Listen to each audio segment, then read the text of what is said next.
নমস্কার, গ্রন্থভাষার পক্ষ থেকে আপনাদের সকলকে স্বাগত। গ্রন্থভাষার প্রথম বই গুপ্তধনের গল্প, লেখক সৌগত পাল। সেই বইটা প্রকাশিত হয়েছে পুজোর মধ্যেই, লক্ষ্মী পুজোর পরপরই। তাই এটাকে খুব ফর্মালি বই প্রকাশ অনুষ্ঠান হিসেবে আমরা বলতে পারি না, কিন্তু এই বইটা নিয়ে আমাদের একটা মুখোমুখি আড্ডা বলা যায়। এই মুখোমুখি আড্ডায় আমাদের সঙ্গে উপস্থিত রয়েছে আজকে লেখক সৌগত পাল, আছে হরিৎ স্টোরির পক্ষ থেকে উজ্জ্বলী নিধি, আর আছে গ্রন্থভাষার পক্ষ থেকে ওম। তো আমরা শুরু করি, আমাদের কথা বলতে থাকি, লেখকও বলতে থাকি। তারপর গুপ্তধনের কনসেপ্ট আমার ছিল, মানে গুপ্তধন, এই যে বইটা আছে গুপ্তধনের গল্প, এই বইটা ঠিক অ্যাকচুয়ালি মানে গুপ্তধন, শুধু গুপ্তধন, মানে এর মধ্যে অনেক ইতিহাসের ছোঁয়া আছে এবং টোটাল 4টি গল্প আছে এই বইটাতে। প্রথম হচ্ছে আপনার মাকা খানের গুপ্তধন। মাকা খানের গুপ্তধন হচ্ছে মানে একজন একটি জাহাজ ডুবি হয় এবং একটি ছেলে একটি নির্জন দ্বীপে গিয়ে পৌঁছায় এবং সেখানে নাকি রাখা আছে একজন কৃষ্ণাঙ্গ জলদস্যুর কিছু মানে তার গুপ্তধন, তিনি সাদা চামড়ার মানুষদের বিরুদ্ধে লড়াই করেন। দ্বিতীয় যে গল্পটা আছে সেটা হচ্ছে মঙ্গলবারের গুপ্তধন। সেখানে লর্ড ডালহৌসি বা নাদির শাহের মতো কিছু ঐতিহাসিক চরিত্ররা আছে এবং সেখানে লর্ড ডালহৌসি পৃথিবীর ইতিহাসে অন্যতম সাম্রাজ্যবাদীদের মধ্যে অন্যতম এবং মানে উনি ডক্ট্রিন অফ ল্যাপসের সাহায্যে উনি ভারতবর্ষের বহু রাজ্যকে দখল করে নিয়েছিলেন এবং মানে উনি যেটা করেছিলেন যে মানে কোনো রাজা যদি অপুত্র অবস্থায় মারা যান, তার বিধবা রানী তিনি ওই রাজ্যটা চালাতে পারবেন, তো সেই রাজ্যটা ইংরেজরা নিয়ে নেবে। তো একজন বিধবা রানীর সেই লড়াইটা আছে লর্ড ডালহৌসির সাথে।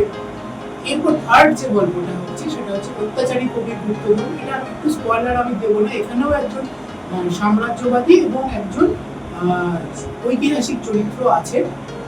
তিনি একটি সময় বহু মানুষের উপর অত্যাচার করেছেন এবং সেই অত্যাচারটার পরে তার যে গচ্ছিত সম্পদ সেটা একটা কোথাও লুকিয়ে রেখেছে এবং সেটা খোঁজার জন্য লড়াই।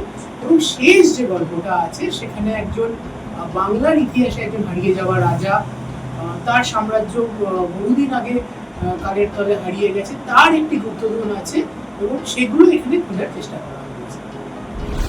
এটা বোধহয় তোমার 3 নম্বর সম্ভবত। এর আগে একটা ইংরেজি বই আর একটা বাংলা বই ছিল। ভবিষ্যতে আমার গুপ্তধন নিয়ে আরো গল্প লেখার ইচ্ছে আছে। আমি বলবো ইতিহাসকে মানে এক একটা গল্প এক একটা রহস্যের ছোঁয়া নিয়ে ইতিহাস লেখা হচ্ছে, এটা হচ্ছে মেন। বইটা পড়লো, পড়ে এই ইতিহাসটা একটু জেনে দেখি।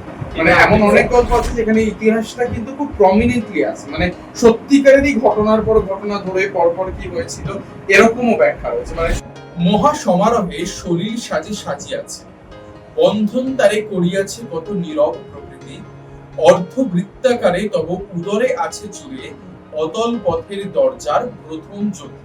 এই প্রথম জ্যোতি হচ্ছে দ্য ফার্স্ট কি, মানে এই যে আলোর আকাশ যেটা, তার হচ্ছে যে জ্যোতি, সেই জ্যোতির প্রথম চাবিকাঠিটা হচ্ছে এই কবিতাটার মধ্যে খুঁজে বার করতে হবে। আমি একদম নতুন লেখক এবং আমার এই লেখাটাকে এত সুন্দরভাবে করেছে, আমার ইচ্ছা ছিল বইটাকে আমি পেপার ব্যাক করবো, কিন্তু অনেক বললাম না, পেপার ব্যাক করলে হবে না, আমি চাইছি এমন ভাবে বইটা পড়বো যাতে এটা মানে মানুষের সংগ্রহে রাখার মতো হয়। আর এরপরেও গুপ্তধনের গ্রন্থভাষাই পাবে।